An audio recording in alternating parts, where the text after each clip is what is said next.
Hi, everybody. Welcome back to the Recruiter Enablement channel on YouTube. I'm here with Dylan Lees-Jones, who is going to talk to us about recruiter enablement. So, Dylan, first of all, give us a quick introduction. Who are you and what do you do? Okay, thank you very much, Adam. Okay, my name's Dylan Lees-Jones. I am the European Marketing Manager for Wipro.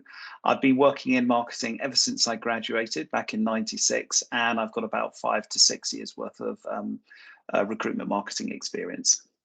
Great. Okay. So, um, previously, of course, before you were in recruitment marketing, you were in more mainstream marketing. Let's just talk about some of the sort of sales enablement type things you might have done back then, which we can draw parallels from in terms of like recruiter enablement. Let's start with that. Yeah, that's a good one. So I think the point that I'd make here, if we go back 20, maybe even 25 years now, we didn't have the choice that we have now, where we can provide something like a video, a landing page, an email.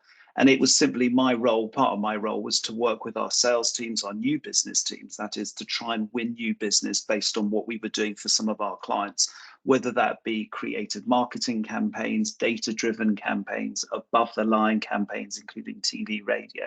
So a lot of my work was being able to demonstrate the successes that we have and producing decks and case studies to justify why we were the creative agency of choice. Whereas now, I'd imagine a counterpart of mine 20 odd years on now can provide some really lovely stuff with videos and other case studies, but maybe possibly bringing that kind of creative to life. Yeah, but you talk about decks and case studies, and these types of assets are just as relevant now, I think, as they ever have been. So, recruiter enablement. Let's talk about that. What would be your definition of that? What should people know about it? Yeah. So for me, it's still there's another term that I'm more familiar with. Toolkits. It's being able to provide those teams, and in this case, a recruiter, a salesperson, if you like, to provide them and equip them with the tools that they need to demonstrate and convince a candidate needs to join us. So whether that's providing them with sort of award-winning templates for ads, job ads, or possibly providing them with an infographic of an onboarding process of managing that candidate's expectation of you've got the job, this is the process now to get you signed up, so to speak. So I'm kind of led in a way by many of the hiring managers and the recruitment team, but also throwing things in there to say, well, have you thought about this? This is what I'm hearing about some of the behaviors of candidates and why they drop out of that process, and they drop out for X, Y, and Z. So it's a collaboration between all of us to provide those teams with the right information that they need. Yeah, absolutely. So I think that we're living in a more content-led world than we ever had been. So when I started in recruitment, I would use my voice for nearly everything that I was doing. Every time I was achieving influence with people, I'd be talking. Whereas today, we're achieving influence with in-mails and emails and with lots of different types of content formats and videos and our career site and all that type of thing. Um, I, I think that there's a need for lots of different types of content formats all the way through the recruitment journey today. What are some of the types of content formats and content like assets that you think are the most effective? Good question. I think that all comes down to testing.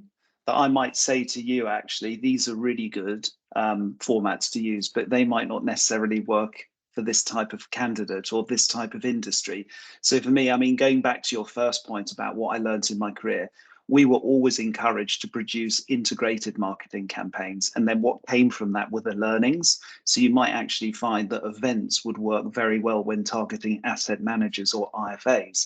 Whereas here, we recruit across the board from graduates all the way up to senior directors. So you might actually find that an event would still work for a senior decision maker just as much as actually a PDF would still work for a middle manager. So for me, it's all about testing, measuring, monitoring, and then noticing where the impacts are and the drop off. So for me, integration is still the way forward.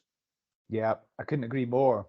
So the other question I've got for you is around the like giving recruiters things to use versus kind of upskilling them to be able to do certain things. There's a balance in here, I guess. Yes. How do you go about sharing assets with people that they can reuse?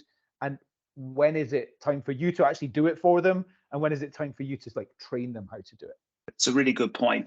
Lunch and learns. That's the key thing. I think if we can demonstrate trust with these people, there are some excellent recruiters just as much as there are those recruiters who need their handheld.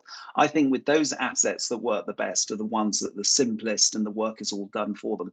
I would also throw some caution. I think sometimes I've given some recruiters more benefit than necessarily, and then suddenly you mentioned posts, emails.